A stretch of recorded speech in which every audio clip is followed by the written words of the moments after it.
बड'फानि गोथार जोनोम गामि बरागारि दत्तमानि बेयाव दिनै बिटिआर सरकार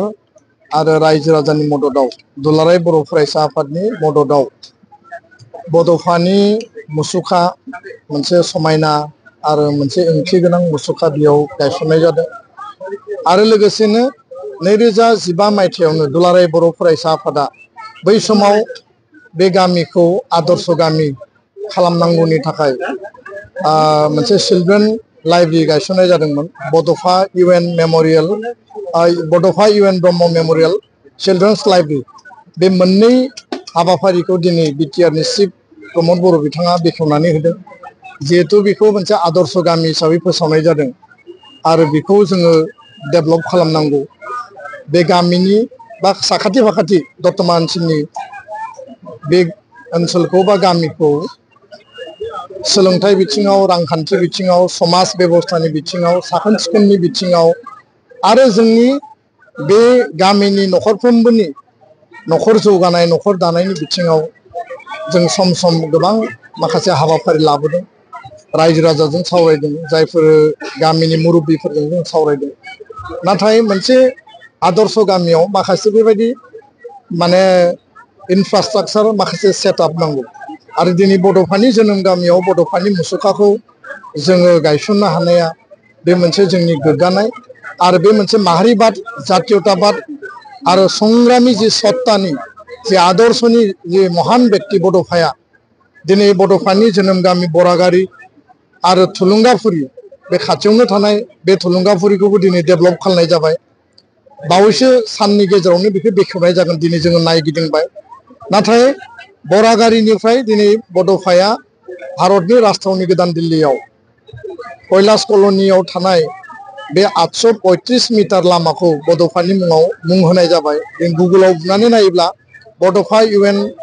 ब्रह्म पार्क हिसाबै बेयो दिनै गुगोलाव श' जायो आरो बिनि मोनसे मोजां मोनसे मुसुखा जों बानायनो हाबाय उदांस्रिनि माने फ्रीडम फाइटार बिरसा मुंडानि उनाव भारतनि नेशनेल लेभेलनि ट्राइबेल लिडार बा संग्रामि जातीयताबाद सत्तानि लिडार होनना बुङोब्ला बड'फानि मुसुखाखौ आरो लामाखौ दिल्लीयाव मुं होनो हानाया गायसननो हानाया जोंनि थाखाय देरहासारनाय आरो बे बिथिङाव भारतनि नखर मन्थ्रि अमित शाह बिथांखौ आङो फिन खेबसेबाव दिनै बरागारियाव गसंनानै आङो धन्यबाद होगोन आसामनि गिबि मन्थ्रि बिथांखौ बिटिआर चिफ प्रमद बर' बिथांखौ आरो प्रधान मन्त्रि नरेन्द्र मोदीखौ खारन बिथांमोननि हेफाजाबावसो जोंनि दाबिखौ बिथांमोना गनायथि होनायखायसो बड'फाखौ जों गोदान दिल्लीयाव गायसननो हादों दा बेखायनो दिनै बेयाव बिटिआरनि चिफ बिथाङा जों जेला बेयाव लोगो मोनदों बिथाङा फोसावदों जे आरोबाव अडिट'रियाम बड'फानि मुङाव गायसननाय जागोन आरो गोबां माखासे हाबाफारि मावबावनांगौ दङ जेराव मडेल भिलेज आदर्श भिलेजनि जि बेसिक एमिनिटिस एन्ड फिचार्स आरो बे डेभेलपमेन्टनि इक'नमिक एडुकेसन ससियेल डेभेलपमेन्टनि जिखिनि बेयाव प्लेनिं एन्ड प्रजेक्टसफोर बेयाव नांगौ बेखौ जों मोजाङै थिग खालामनांगोन बे गामिया जोंनि जेब्लाबो थुलुंगानि मोनसे फुंखा आरो बरागारि होनना बुङोब्लानो बड'फानि सान्थौ सानस्रि आदर्श जाति सत्ता जातीयताबाद जि मोनसे बावसोमनाय बे जेब्लाबो जोंनि गोसोआव माने जाखांफैयो आरो बेखायनो नैबे समायना मुसुखा गायसननाय चिल्ड्रेन पार्कनि गेजेरजों बे गामिनि रायजो राजाफोरा बड'फाखौ गोसोखांनो हागोन चिल्ड्रेन पार्कआव उन्दै उन्दै गथ' गथायफोरखौ फोरोंनायनि खाबु मोनगोन आरो इयुनाव दुलाराय बर' फरायसा आफादा मुलुग दरबाराव लांनो थाखाय